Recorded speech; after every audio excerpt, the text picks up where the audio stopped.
Hello दोस्तों, आज हम आपको बताएंगे कि बीजेपी यानी कि भारतीय जनता पार्टी और इसके पीछे जनसंघ यानी कि जनसंघ से बीजेपी कैसे बना। और आज आप देख सकते हैं कि बीजेपी का परचम पूरे भारत में लहरा रहा है और बीजेपी केंद्र में भी शासन कर रही है और राज्य में भी सरकार अपना बना रही है। तो इसके बारे में समझेंगे आखिर बीजेपी बना कैसे। तो चलिए आपको हम बोर्ड के माध्यम से समझाने का प्रयास करते हैं। तो देखिए, बीजेपी का जो पुराना सबसे पहले बीजेपी जो था वो आया 1980 में।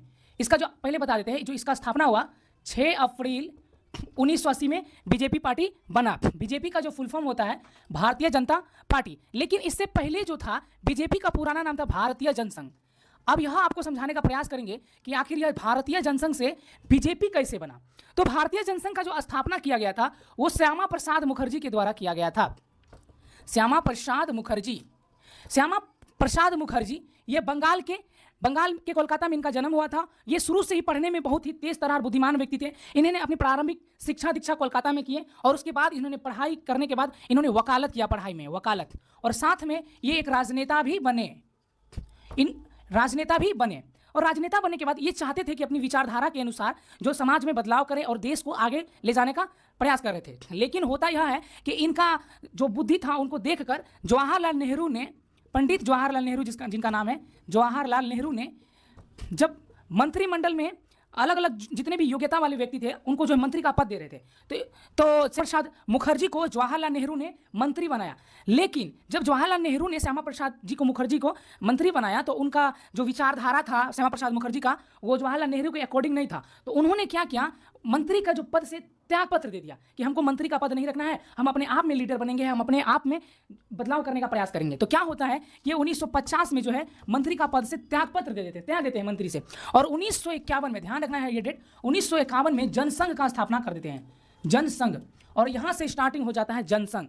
तो इसके पीछे का आपको हमने बता दिया। अब जनसंघ कैसे आगे बढ़ता है धीरे धीरे इसके बारे में हम बताते हैं। तो जैसे ही जनसंघ को स्थापना किया इनके द्वारा, तो धीरे धीरे जनसंघ में जो है इंटेलेक्चुअल लोगों को इसने श्यामा प्रसाद मुखर्जी शामिल करना स्टार्टिंग कर देते हैं और धीरे धीरे जनसंघ आगे बढ़ते बढ़ते बहुत ही मजबूत होने लगता है। लेकिन एक घटना हो जाती है 1953 में, एक यह घटना हो जाती है कि जो श्यामा प्रसाद मुखर्जी जी हैं उनका निधन हो जाता है। और निधन होने के बाद यह होता है कि पार्टी जो है उतना विकसित नहीं कर पाता है। लेकिन होता यह है कि जनसंघ में शामिल एक ऐसा लीडर जनसंघ का नेतृत्व करने लगा जिनका नाम था दीनदयाल उपाध्याय। दीनदयाल उपाध्याय, ध्यान से समझिएगा इस टॉपिक को। दीनदयाल उपाध्याय जनसंघ को ऊंचाइयों तक ले जाने का प्रयास करने लग रहा। दीनदयाल उपाध्याय के नेतृत्व में जनसंघ बहुत ही आगे बढ़ना स्टार्टिंग कर देता है। लेकिन होता यह है कि एक घटना हो जाती है। वो घटना क्या होता है कि 25 जून 1975 ईस्वी में पूरे देश में इंदिरा गांधी के नेतृत्व में आपातकाल लागू कर दिया जाता है। और जैसे ही आपातकाल को लागू किया जाता है, जितने भी विपक्षी पार्टियां हैं उन सभी पार्टियों को जो है गिरफ्तार कर जेल में डालना स्टार्टिंग हो जाता है। और जेल में डालने के दौरान जितना भी विपक्षी पार्टियां हैं वो सभी को जेल में डाल दिया जाता है। और उसके बाद यह होता यह है कि जैसे आपातकाल खत्म होता है तो 1977 ईस्वी में जनता पार्टी का स्थापना किया जाता है। जब जनता पार्टी का स्थापना किया जाता है तो आप देख रहे हैं जो जनसंघ है, भारतीय जनसंघ, उसने उस स्थिति को देखा, उसने सोचा कि क्यों नहीं हम अपनी पार्टी भारतीय जनसंघ को जनता पार्टी में विलय कर लेते हैं और विलय करने के बाद जनता पार्टी के साथ मिलकर सरकार बनाने का प्रयास करेंगे। होता यह है कि 1977 में चुनाव होता है और जनता पार्टी की सरकार भी बन जाती है। और सरकार बनने के बाद मोरारजी देसाई को प्रधानमंत्री का पद सौंप दिया जाता है। 70 ईस्वी में जनता पार्टी का स्थापना किया जाता है। जब जनता पार्टी का स्थापना किया जाता है तो आप देख रहे हैं जो जनसंघ है, भारतीय जनसंघ, उसने उस स्थिति को देखा, उसने सोचा कि क्यों नहीं हम अपनी पार्टी भारतीय जनसंघ को जनता पार्टी में विलय कर लेते हैं और विलय करने के बाद जनता पार्टी के साथ मिलकर सरकार बनाने का प्रयास करेंगे। होता यह है कि 1977 में चुनाव होता है और जनता पार्टी की सरकार भी बन जाती है। और सरकार बनने के बाद मोरारजी देसाई को प्रधानमंत्री का पद सौंप दिया जाता है, कोई दिक्कत नहीं है। तो जैसे ही जनता पार्टी का 1977 में सरकार बनता है तो मोरारजी देसाई को प्रधानमंत्री का पद सौंप दिया जाता है और मोरारजी देसाई प्रधानमंत्री के पद पर शपथ ले लेते हैं। और धीरे धीरे होता यह है कि जो जनसंघ है, जनसंघ और ये जो है जनता पार्टी है, देखिए एक भारतीय जनता पार्टी होता है और एक सिर्फ जनता पार्टी है, तो ये दोनों अलग अलग है। तो जनसंघ का जो विचारधारा था वो जनता पार्टी के विचारधारा से मैच नहीं कर रहा था।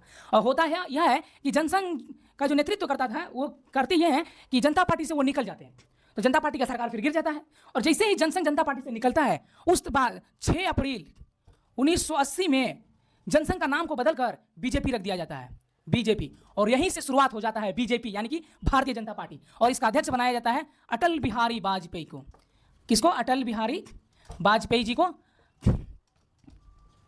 वाजपेयी जी को भारतीय जनता पार्टी का अध्यक्ष बनाया जाता है। और धीरे धीरे यह होता है कि सरकार बीजेपी का नहीं बनता है, लेकिन 1980 से जो 90 का दशक है, हम आपको बता रहे हैं, इस 1980 से 90 के दशक में बीजेपी धीरे धीरे मजबूत हो रहा है। और एक आपने नाम सुना होगा, लाल कृष्ण आडवाणी। हाँ, लाल कृष्ण आडवाणी। लाल कृष्ण जो आडवाणी है वो सोमनाथ से लेकर अयोध्या तक,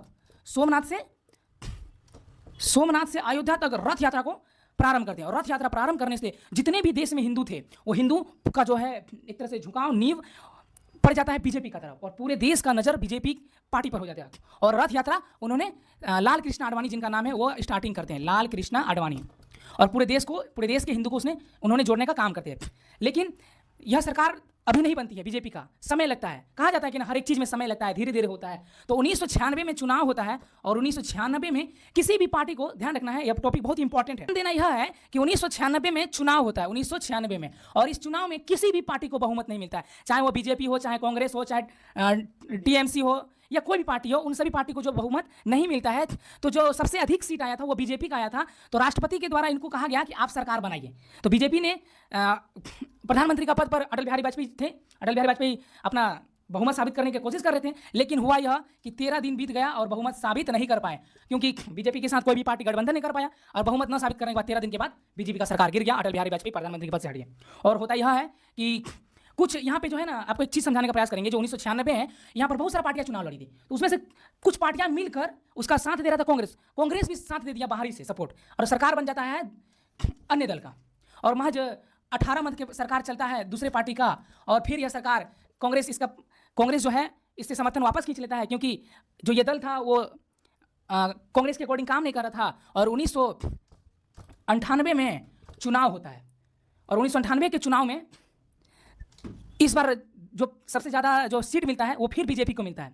लेकिन इस बार बीजेपी के साथ सहयोगी दल मिलकर सरकार बनाया गया था, और सहयोगी दल मिलने के बाद जो सरकार चला लगभग 13 महीना, यानी कि 13 मंथ सरकार चला, और 13 मंथ के बाद फिर सरकार इनका गिर गया, अटल बिहारी वाजपेयी जी का।